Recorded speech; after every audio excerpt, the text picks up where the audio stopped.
everybody, thanks for coming in today.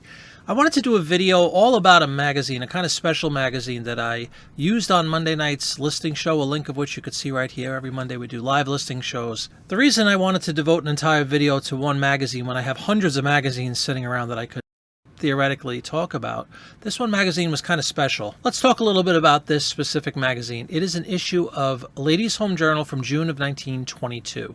It measures 14 inches tall by 11 inches wide, so any full page ad is going to have those dimensions.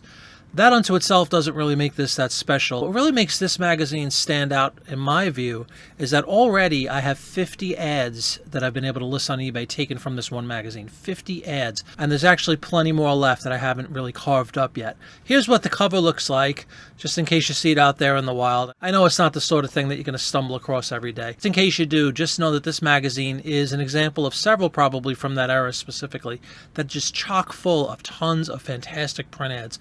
So let's take a look. I'll take you over to my eBay screen. I'll show you the 50 listings I have up so far. Sky's the limit on this one. I think I could get easily 75. Potential profit that you can make from this one little magazine that's just over 100 years old now. Let's take a look. Okay, here we are over on my eBay screen.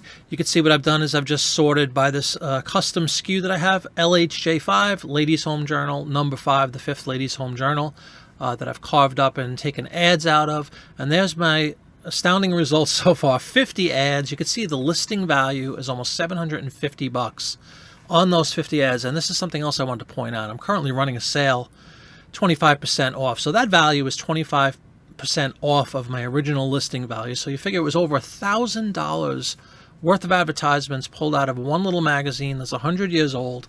And I'm pretty certain that that magazine on its own is not worth $1,000. But let's go through a couple of the ads. Just want to show off some of them. This is one I just listed this morning. And you can see it's for Randolph Mills socks. There's the ad. This is a 5x7 ad, 7 inch by 5 inch wide. So it's a quarter of the full page. These ads sell just as well as full page ads. It really comes down to the content and the originality of the ad. This is kind of cute. Looks like she's wearing roller skates. I think it's a she, might be a he. Not really sure, but the ad anyway. Socks for tots. There's one. And this one is for a company called Griswold, and they make a product called the Bolo Oven. It's a portable oven, essentially. Look at this. It has handles. I don't know where you would take this, but it's nice to know that they had portable ovens 100 years ago. To me, this is a very unique ad. Hope it does well. Another super unique one over here for Hires root beer, but it's actually the extract that's used to make root beer. Just add, I guess, sugar and water is what it says here. Add sugar, water, and yeast according to the directions on the package, and then you have yourself some homemade, delicious Hires root beer. Here's a product that's kind of near and dear to my heart. I love grape juice, and this is, of course, Welch's grape juice. National Drink, Flowers, another 7x5 ad there. Here's another one that's kind of original. It measures 5.5 inches wide and the full 14 inches long. It's for Diamond Crystal Salt, and it says Cellini made for the king, a salt cellar out of solid gold. And there's an image of a statue or something of Cellini, I suppose. Very original looking ad. The common theme in this magazine seems to be really original looking ads. And now we have a full page ad here for Butterick dress patterns. Nice one here. You don't often see ads for the patterns. I know people collect the patterns unto themselves all the time and resell the patterns. This one's really nice.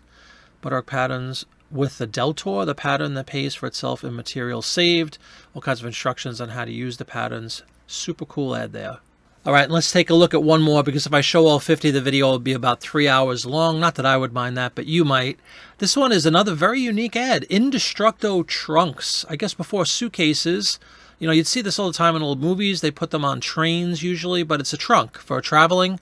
You could fit all kinds of stuff in there. Indestructo trunk makers, a trunk that everyone hopes to own. It shows some women getting ready to do some traveling. All right, well, hopefully after watching this video and seeing these examples of all those amazing ads that could potentially be sold from one magazine, you have a greater understanding at the mind-boggling return on investment for these magazines. You can often get them for next to nothing. I always source them, as I've said in my video series, which you can also check out right here if you haven't seen it yet, a whole video series about print ads. But I mentioned many times about the sourcing opportunities for these magazines, many of which come from, in my case anyway, estate sales. I've had people literally walk over them not realizing, of course, that they have tons of money right there below them. Check them out. Check out those magazines. Don't be afraid to cut them up. I know there's a lot of people, I've heard many comments on videos and live shows.